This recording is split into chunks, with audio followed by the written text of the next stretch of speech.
It was American statesman Ben Franklin who said, "He that goes a borrowing goes a sorrowing." In this lesson, we're going to define basic credit terms, we will identify types of lending institutions, and we will compute finance charges for installment purchases. All to answer the question, what do you need to know before using credit? Before we begin, let's make sure we're ready for this lesson by looking at warm-up number 2. If Sal saves $55 per month, express his total savings for X years as an expression in terms of X. So the key here is they ask about X years, but they give the money in months. So we would want to do 55 times 12 to find how much money gets saved every single year. And that is $660 per year. So 660 times X number of years. Now, let's take a look at a problem that you will be able to do by the end of this lesson. Janet has a credit score of 660, then she missed 3 monthly payments on her credit score, and her score was lowered X points. Express her new credit score algebraically. While she had a 660, unfortunately, those 3 missed payments caused a lowering of X points, so her new score would be 660 minus X. Now, let's define some basic credit terms. Goods and services can be purchased in one of 2 ways: buy now, pay now, or buy now, pay later. If you purchase something that you do not pay for immediately, you are using credit. A person who uses credit is called a debtor. Every time you use electricity, you are using credit because you use the electricity and do not pay for it until the monthly bill arrives. A person who uses credit cards or takes out loans is also using credit. An organization or person that extends credit to a customer is called a creditor. There are advantages to using credit. You can shop without using large amounts of cash. You do not have to wait until you can pay in full to purchase something. Credit allows you to get use of something while still paying for it. There are also disadvantages to using credit. Creditors charge interest on all purchases. Some people also feel that there is a tendency to overspend when using credit. Any type of credit is based on honesty. Creditors need to be sure that they will be paid back before they extend credit. They will have you fill out an application for credit and will check your financial history. This history includes 3 basic items. Assets, which is everything you own: your home, car, bank account, and other personal possessions. Earning power is your ability to earn money now and in the future. Creditors want to make sure you have enough income to repay the debt. The credit rating is your credit report card. Every time you use credit, the creditor reports how well you met the financial obligations to the credit reporting agency. A credit reporting agency compiles records of all users of credit. These records are used by creditors before they issue credit to a customer. The best way to start a good credit history is to open a savings and checking account, get a debit card, pay all your bills on time, and handle all of your credit transactions successfully. Customers are given credit scores based on these 3 criteria. The most popular score is the FICO score, named for its creator, the Fair Isaac and Company. The scores, which range from 300 to about 850, summarize the probability that the debtor will repay the debts. A high score indicates a better credit rating. A person with a score near 800 is less of a risk to a creditor than a person with a score of 500. The FICO score is widely accepted by creditors as a reliable way to judge credit worthiness. Gender, race, religion, nationality, and marital status do not affect credit scores. Any transaction involving credit is a legal contract obligating you to make timely payments. To use credit responsibly, you need to know the language of credit and the laws that protect creditors and debtors. Some stores offer credit-worthy customers the convenience of paying for merchandise or services over a period of time. This is an installment plan. The customer pays part of the selling price at the time of purchase. This is the down payment. The scheduled payments or installments are usually made on a monthly basis. Installment buyers are charged a fee.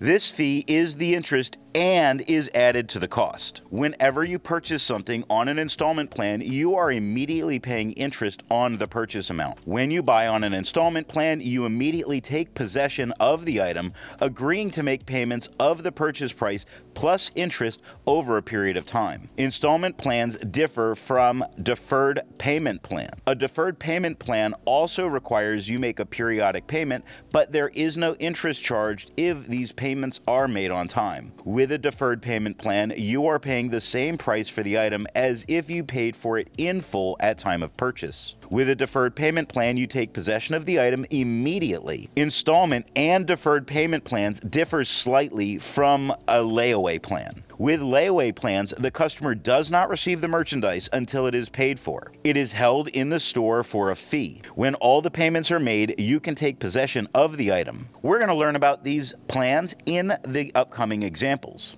Heather wants to purchase an electric guitar. The price of the guitar with tax is $2,240. If she can save $90 per month, how long will it take her to save up for the guitar? Now, if Heather saves for the guitar, she is not using credit, but she will also not have use of the guitar while she is saving for it. With the price of the guitar being $2,240 and she can save $90 a month, then if she goes ahead and divides that total price by 90, we'll see that we get it in about 24.9 months. So it'll take Heather 25 months to save for the guitar. You can view Heather's saving plan as an arithmetic sequence in which the first term is 90 and the common difference is 90. The 25th term is the earliest term greater than 2,240. Let's check our understanding of this. If Heather's guitar cost $8 and she can save Y dollars per month, express algebraically the number of months it would take Heather to save up for the guitar. If we take the total price, X, and divide it by how much she can save, then this will roughly give us the number of months. The answer must be rounded up if it is not greater than an integer as an answer. So 24.9 became 25 in example 1. Now let's compute financial charges for an installment purchase. Heather, from the first example, speaks to the salesperson at the music store, who suggests that she buys the guitar on an installment plan. It requires a 15% down payment. The remainder, plus a finance charge or interest, is paid back on a monthly basis for the next 2 years.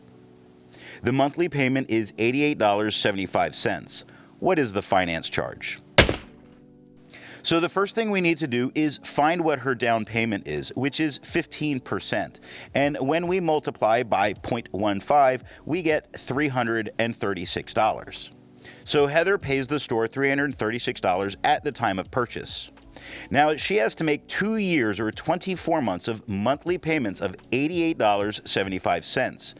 The sum of the monthly payments is found by multiplying the number of payments by the payment amount. So 24 times 88.75 will give us $2,130. If we add the down payment and the monthly payments, we find that she paid a total $2,466 for the guitar. The finance charge is the extra money Heather paid for use of credit. To find the finance charge, we're going to subtract the cost of the guitar, $2,240, and we're going to get $226. Heather paid a finance charge of $226. That is the fee she paid for not having to wait 2 years to start playing the guitar. Let's check our understanding of this and assume the original price of the guitar was P dollars. And Heather made a 20% down payment for a 1-year installment purchase. The monthly payment was W dollars.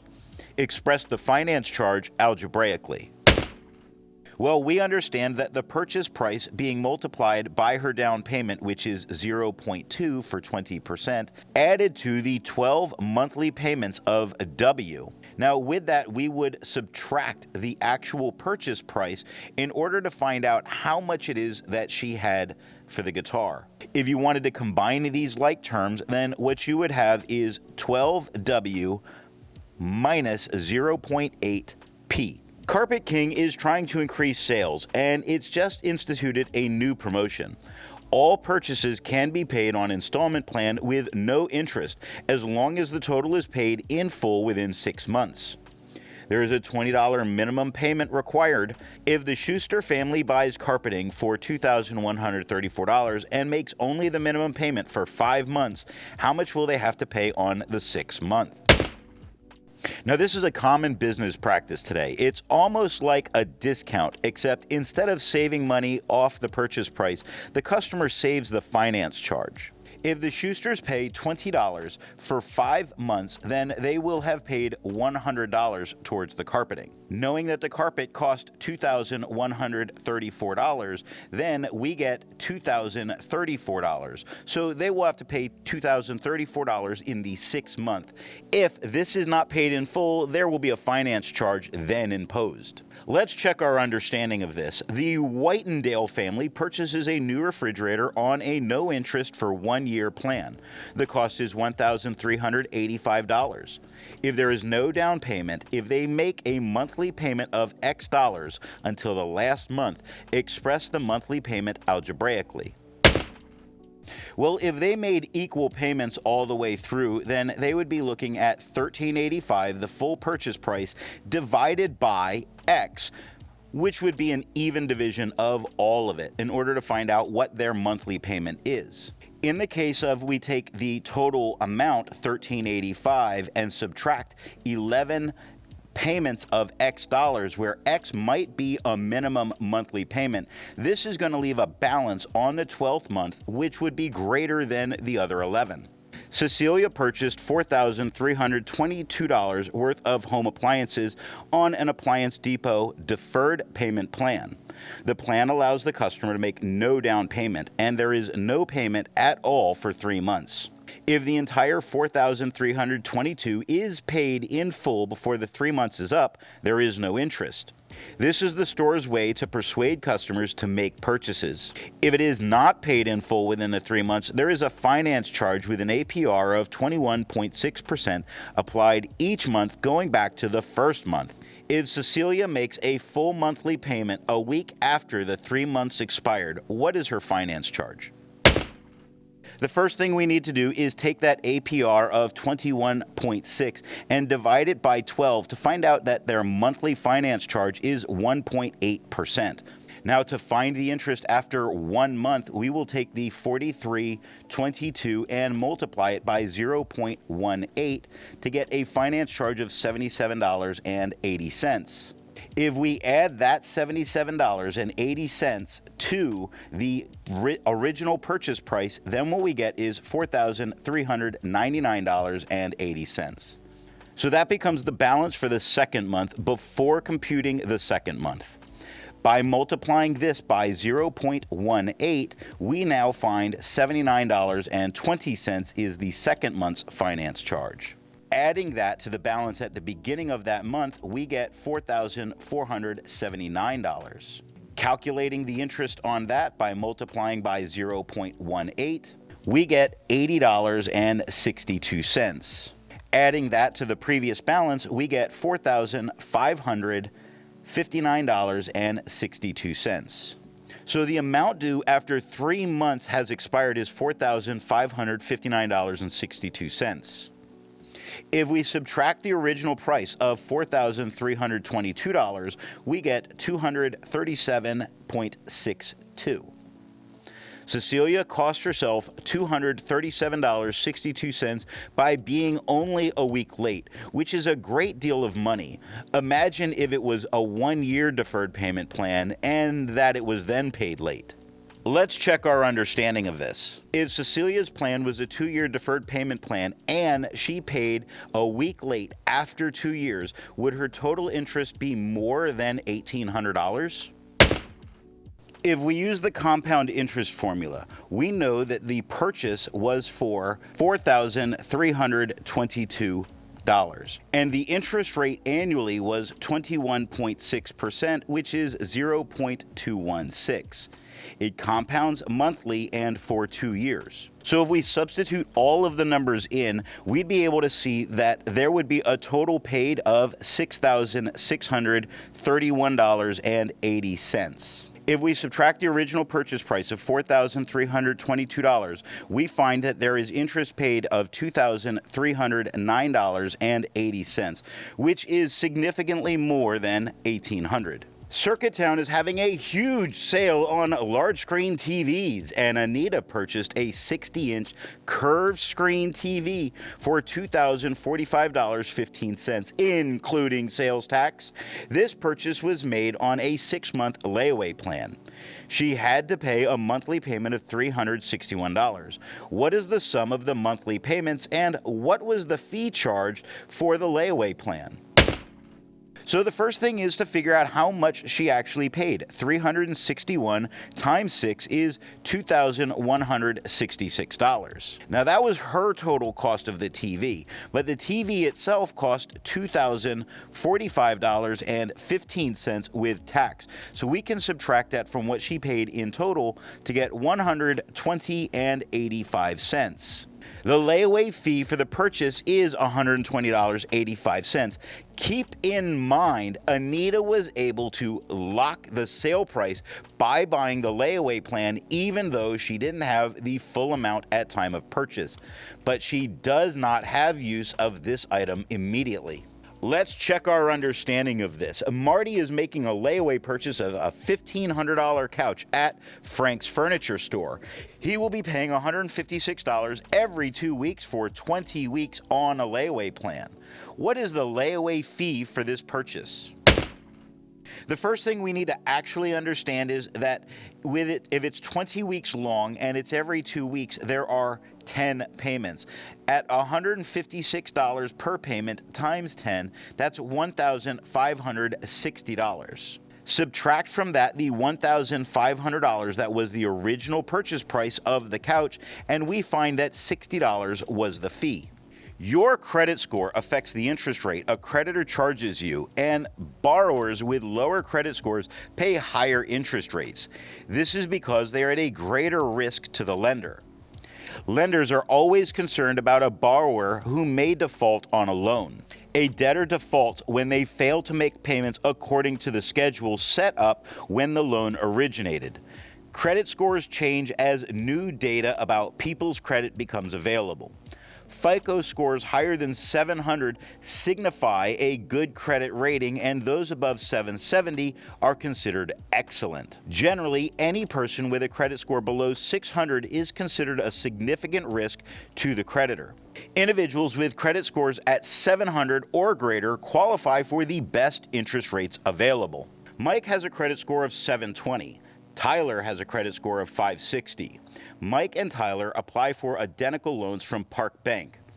Mark is approved for a loan at 3.2% interest, and Tyler is approved for a loan and charged 3 percentage points higher because of his inferior credit rating. What interest rate is Tyler charged? Well, here we already know that there is a 3.2% that is going to Mike. If we add the 3 points, which is how we refer to percents in credit, we get 6.2%. Now, Tyler will pay 6.2% for the same loan. While the arithmetic for this problem may have been simple, the message is important. Credit scores will affect the interest you pay on loans. If you are a good credit risk, you will save money when you borrow money. Tyler's loan will have to cost him more than Mike's loan for the same amount over the same period of time. The extra dollar amount of what Tyler pays could be hundreds of dollars, even more, depending on the original loan amount. Let's check our understanding of this. Janet has a credit score of 660, then she missed 3 monthly payments on her credit score, and her score was lowered X points. Express her new credit score algebraically. While she had a 660, unfortunately, those 3 missed payments caused a lowering of X points. So her new score would be 660 minus X.